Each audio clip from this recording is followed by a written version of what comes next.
Hello and welcome to Inside View. I'm Sid Marsh, your host, and with me today is a special guest. We have a very popular local fiddler, Dave Rainwater. Welcome, Dave. Thank you, Sid. First off, Great. I need to know, what is the difference between a fiddle and a violin? Oh, that is the most often asked question. Okay. Basically, I'll give you the short version. They're the same thing. Okay, But- it's how you play it, or? You could define it that way, but the word fiddle came from the ancient Gaelic and Germanic languages. Okay. The violin was developed in northern Italy, and at that time it was not an instrument that was popular in the courts of Europe. It was being used as a folk instrument. Before that, it was a rebab or rebec, a pear-shaped instrument. It was wonderfully fashioned by people like Stradivarius or Amati or yeah, I've heard DeSallo, Guarneri. So each language in Europe described the instrument. In Italy, it's a violino. But in Celtic and Germanic languages, it became like morphed into fiddle, Fyddle, or Fidil, fiddle, and that's how it was described. And at that time, it was being played by mostly folk musicians. There were no super violinists yet. We were here first. Okay. And then, people like Ole Bull, and of course,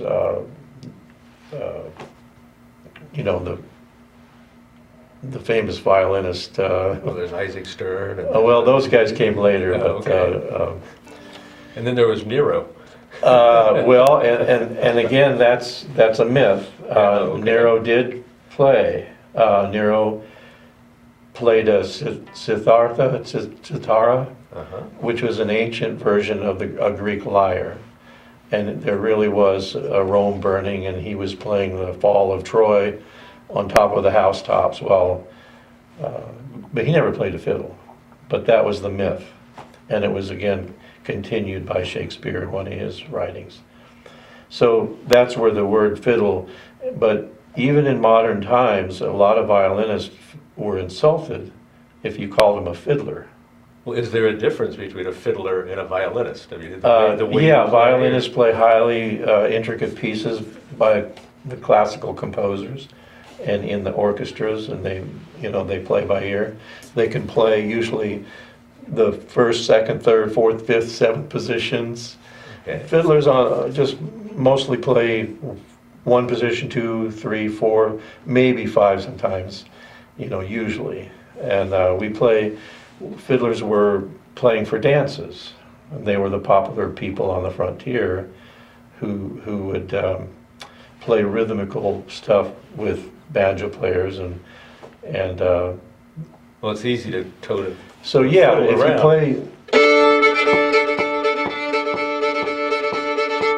then you're starting to tap your feet and you're Right. feeling the rhythm and Now, can you do something violinist? yes. In fact, I'm going to play a medley for you of something I posted recently on my Facebook page. It's called Fiddling Around with Classics. Okay. And I think you'll recognize. Hope I'm right. I haven't played for a while.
stuff like that, or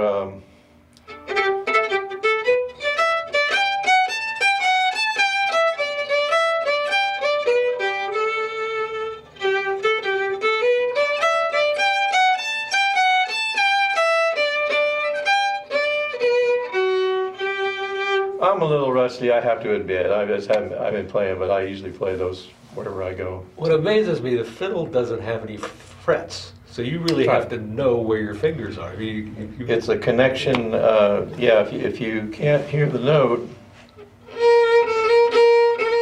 that's sour, you know. Yeah, so you... If you can't do that, then you might not play the fiddle. Well, how did you start? Well, I started on a harmonica playing folk tunes in Junction City, Kansas. Okay. Eventually went from the guitar to a mandolin.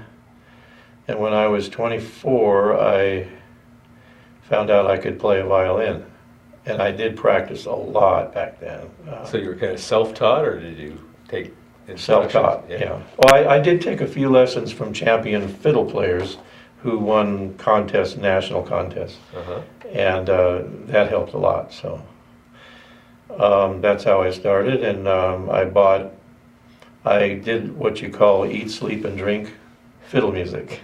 Bought records and, you know, all kinds of things, so. That's how I got going. And then all of a sudden I'm playing in public, in bands. I had my own first band, a bluegrass band up in Washington State. When I got to California, I met an old-time banjo player in Sacramento and played old-time Appalachian music. And that was where I really got into it. So I played contests. I won a lot of ribbons and trophies, you know, at different contests. But I was really proud of the one I won in the oldest and largest fiddle convention in the country in Galax, Virginia. I won first in '93 against 200 fiddle players. So. Really? First out of everyone, not just a certain genre? Or Yeah, in the old-time fiddle category. Oh, okay. They had a bluegrass fiddle category, but I did old-time. So, I mean, I'd get in with them guys and learn these old...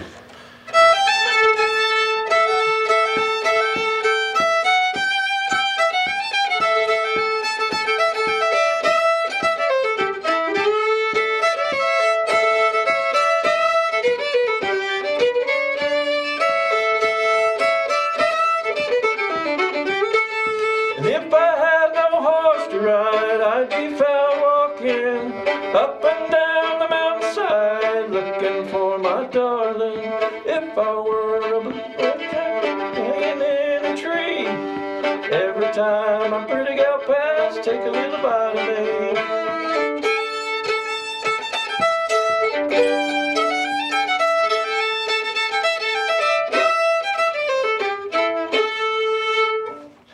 Some from the mountains, you know. And I love that kind of music, and so I played old-time bands and stuff. And Well, tell me a little bit more about your fiddle. Is there anything special about it, or why do you have that specific fiddle? Well, I found it hanging on a wall in Sacramento at a music shop. It came in on a consignment, and it's worth more than what I paid. I paid a little bit, but... What's the wood? Well, the finest violins were always made out of European maple and European spruce and ebony fittings, of course. The ebony's a hardwood. So well, how do you keep it from drying out? Or, I mean, it's an old fiddle. You said well, you're supposed to keep it in a case with a humidifier, and oh, really? But I never kind of like do. a fine cigar, huh? Yeah, sort of like that. This tailpiece was a piece of Osage orange, and it was made by a fiddle maker from Piney Creek, North Carolina. Uncle Dave Sturgill, he was called. He was an old mountain man, fiddler and guitar and fiddle maker. And when I met him, when we used to go back there, so I went back there every year for a number of years. Is there anything special about the strings or anything? Well, you experiment and learn which ones are the best. This was made by Tomastic. These strings are Tomastic company. And they're like rubber bands when you first get them, and then they set in and stay in tune. The thing I like about this violin is it stays in tune usually, and it's very nice. It was stolen back in, was it 2017 or 2018, on Thanksgiving Day. I was at my brother's house in Sacramento, and I never leave my instruments in the car, but that one night I was at his house, I said, okay, they're in there, they're safe, on his driveway. Well, I was woke up the next morning by them and said, look, my windows were busted out, and a whole bunch of stuff got stolen, including 3 violins and a viola. And that broke my heart, Well, I bet it did. So that story in itself is interesting because and the guy didn't know what he had. He was just a common street criminal, you know. He tried to find places to sell. He didn't know what he had. Right. Take it to a pawn shop or something. I had gone around to all the pawn shops and this violin shop locally I knew. I figured he might come in there one day, and lo and behold, he did. And so you actually met the guy? no, I didn't meet him, Oh, okay. but the violin shop owner, he saw my flyer, my picture of this violin, and he calls up the. I have a lawyer friend in Sacramento who had a private investigator who agreed to help me out and find this pro bono, and so they went down there and retrieved this and one other violin. I was so elated. Oh, I bet. And then the other 2, I just happened to be on this website called OfferUp where they sell things. Right. And one morning I was looking for harmonicas, and lo and behold, I see my other 2 violins in there, the viola and a violin, and in my case, and I go, that's mine. And so I didn't know if these people were criminals. Right. You don't know what you're getting into. Yeah, so a friend of mine who was also a New Christie minstrel, which I can tell you about those guys later, but I'd love to hear about it. he agreed to become a student, you know, a fake, he's my student, you know, Right. so we're looking for violins for him. Anyway, they wanted some money for him, and I paid. I paid, I didn't ask questions, I got the heck out of there. So I got all 4 of them back, and that's a story in itself, but Do you have a name for your fiddle? no, Not No. like Lucille or what? no, like, yeah, B.B. King or something. Exactly. I haven't done that. Well, you mentioned New Christie Minstrels. Tell me a little bit more about that. Well, Randy Sparks started that group in the early 60s, and they were very famous. You remember them? Oh, I remember them, sure. Yeah. Well, he's just an amazing, prolific songwriter, and the original group toured with Barry McGuire and so many other people. I'm of that generation. Yeah. Well, I was this high when they were famous. Oh, okay. But I did admire the music a lot. I love folk music. All my friends were playing rock and roll, and I was listening on top of Old Smoky, you know. Uh-huh. But So how'd you hook up with them?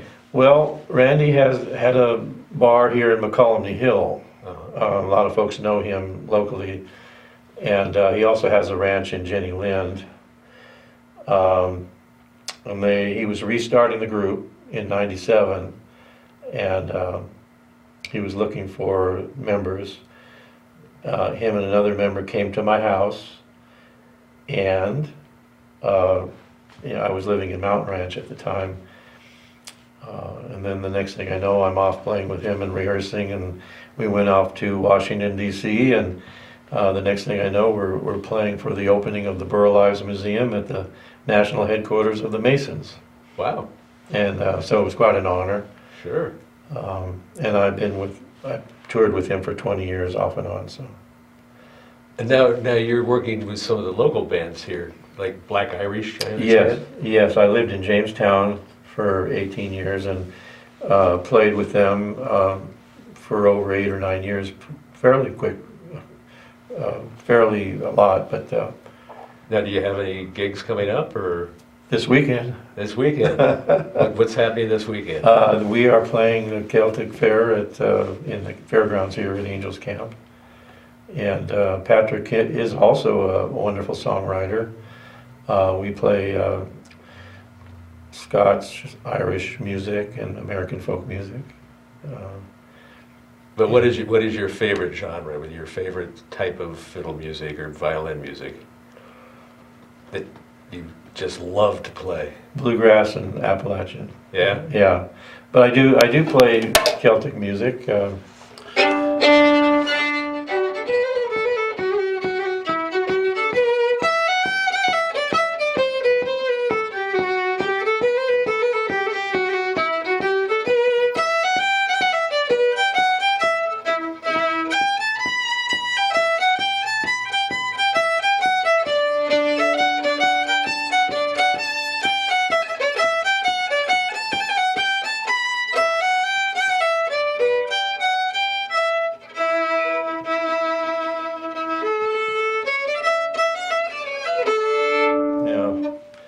Anyway, I know a lot of tunes. I just have to play some off the top of my head, but that's what I do usually.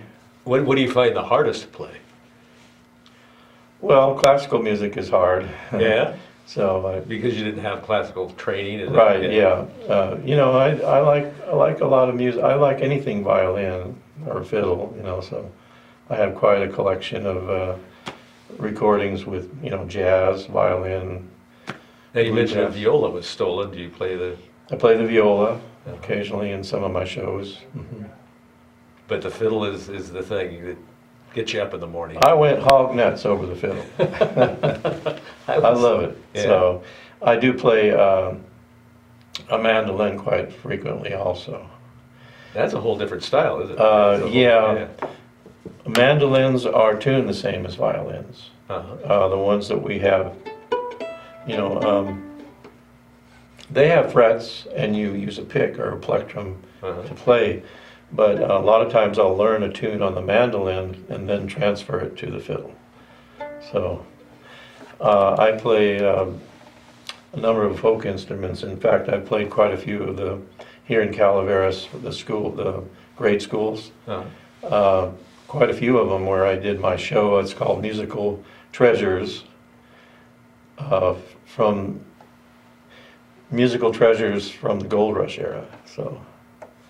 And I did that for the kids. I would show them, the young kids, they've never seen a fiddle or a guitar, a mandolin, or a dulcimer, an Appalachian dulcimer, mandolin, harmonica. So I would do that. A lot of times I would have the kids, I would play on each one, I play a little banjo too, so I would have all the instruments out. Like a one-man band. Well, yeah, just an educational thing. Uh-huh. I did that for a long time. Have you ever taught actually violin or anything? I mean, for serious kids or? I did do private lessons in Sacramento for a while. But these days, all my friends here in Calaveras, I'm sorry, but I've moved up to the Oregon coast. Oh, really? Yeah. You're not local anymore. No, but I have so many contacts down here. I expect I'll be down here quite a bit from time to time. Are you playing a lot in Oregon? No. No. I'm a totally unknown person up there. Well, you got to go out and get a name. Well, I'm getting older now, Yeah, so you're. I figure the phone will ring if they want me to play the fiddle, but if not, I'm going to go fishing. Okay, that's your other hobby, huh? Fishing and fiddling, yeah. Fishing and fiddling. But the New Christies, the last show we did, Randy is turning 90, and I think he's retiring. Yeah. But our last show was in Colorado in 2018, September of 2018, so they're not touring anymore. And That must have been bittersweet for you. yeah, I enjoyed it. Enjoyed playing, a lot of concert halls all over the country and stuff like that. So. Now, do you come from a family of musicians, or are you No. the only one? No, they didn't even want to hear it.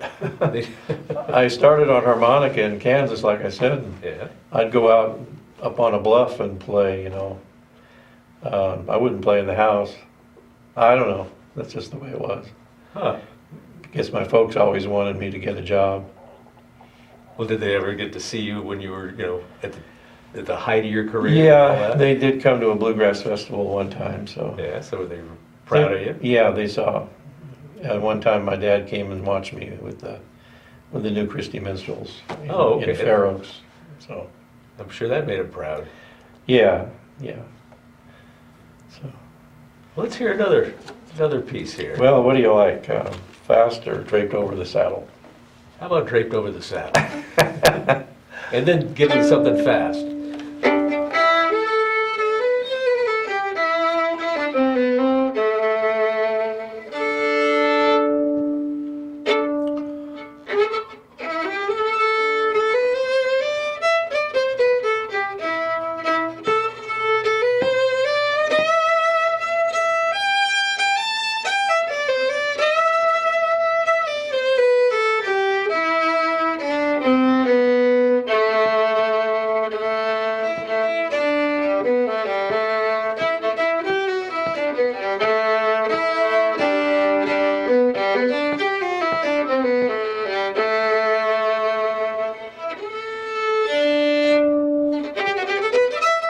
See,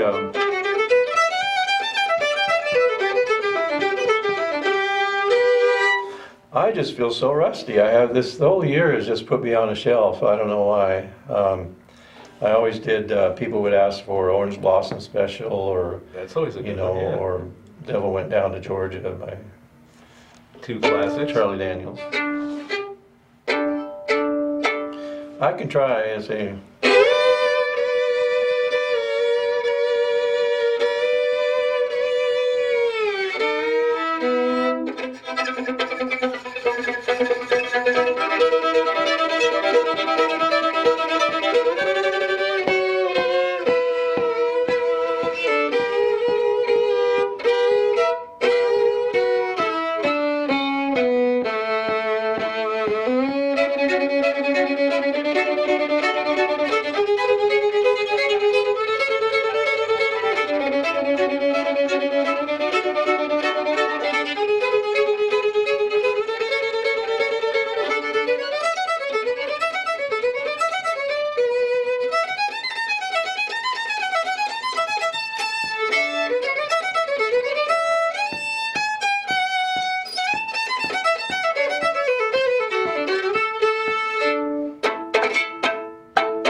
I always come back to this tune. It's an old Scottish tune. I think it's called The Minstrel Boy. Oh, okay.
Come from Alabama with a banjo on my knee.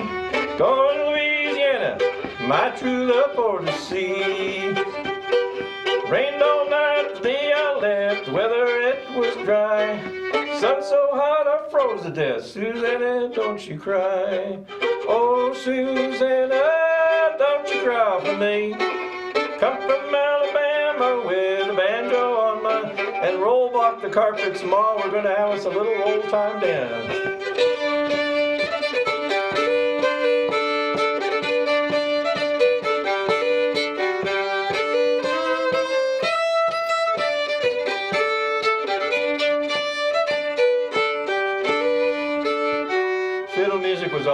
dance music, and you know, like the old cowboys, they love these kind of tunes.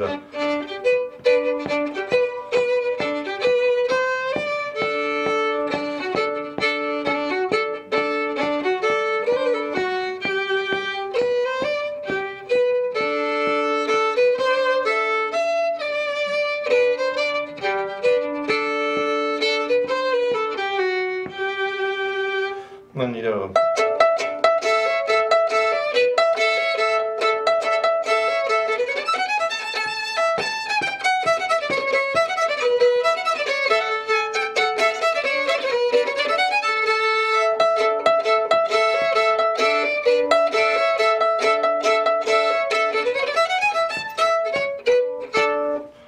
I don't know, it just goes on and on, fiddling.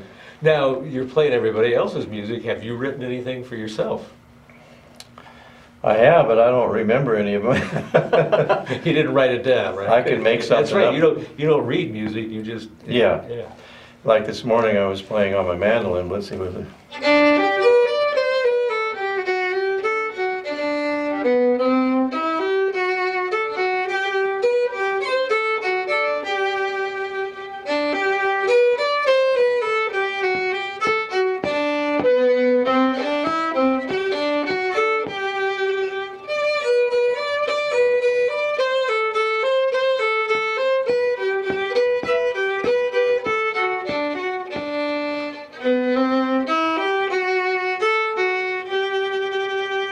So the music is in there. I just, you know, I've never, you know, I just made that up. But, you know, that's how it goes. I should probably try to get it written in a musical sheet or something, you know. You know, you've given us quite a show here today. We really appreciate it. Is it time? Yeah, I think we're out of time. Well, Well, thank you. It's been a lot of fun meeting you and meet you. hearing your music. It's beautiful. Thank you. Yeah. It's a little rusty right now, but hopefully this virus thing is all done and we can get back and the phone will start ringing and I'll get some of my gigs back. I played all over the state, you know. I played Sure. festivals, cowboy festivals, and over in Morgan Hill, Memorial Day weekend, we always had that big Morgan Hill Mushroom Mardi Gras. Oh, all right. You ever heard of that? And then down in the Santa Clarita Cowboy Festival, every Well, year I was a cowboy fiddler. So. I hope I can see you in the future. Well, Anyway, I'm on Facebook. All my websites are gone, but you can still see me on Facebook, Dave Rainwater. So. We'll look you up. Well, thank you, Dave. Thank you. We appreciate it. All right.